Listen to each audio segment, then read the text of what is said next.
read it through. Okay, now let's start with the stories. The first story is the incomplete car.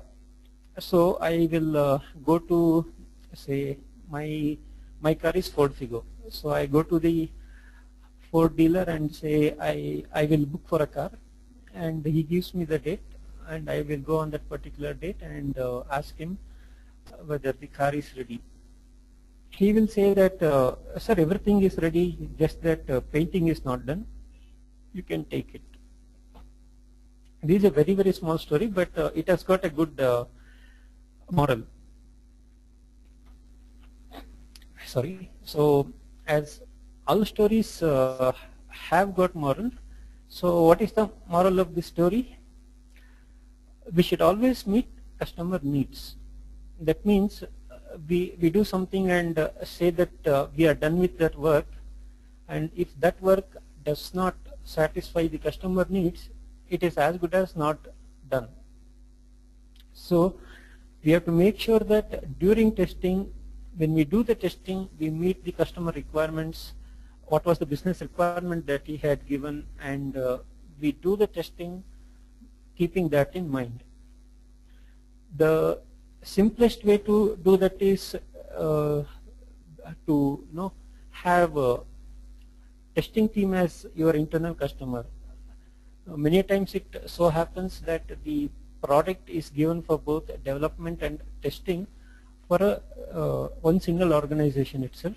So in that case, the development team can treat the testing team as an internal customer and do all the communication and collaboration in the same way.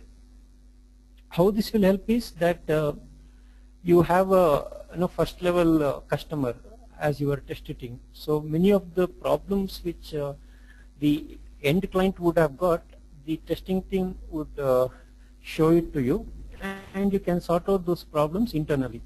That is one. Second is, it will help in having a better interaction between the test team and the development team. Many times it so happens that things get delayed, the issues won't get resolved because the collaboration between the test team and the development team is not very good. So by having this internal customer, the test team as the internal customer, it helps in improving the relationship between the test and the development team. Then the testability also improves because you are involving the test team all the time during the project activities.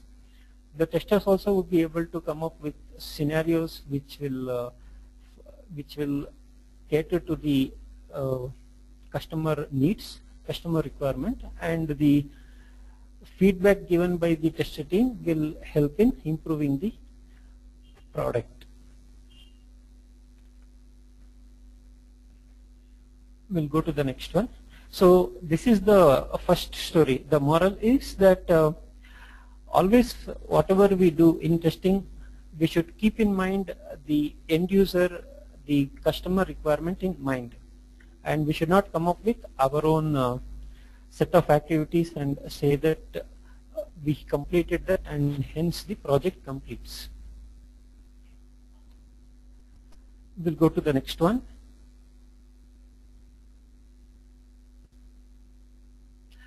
This is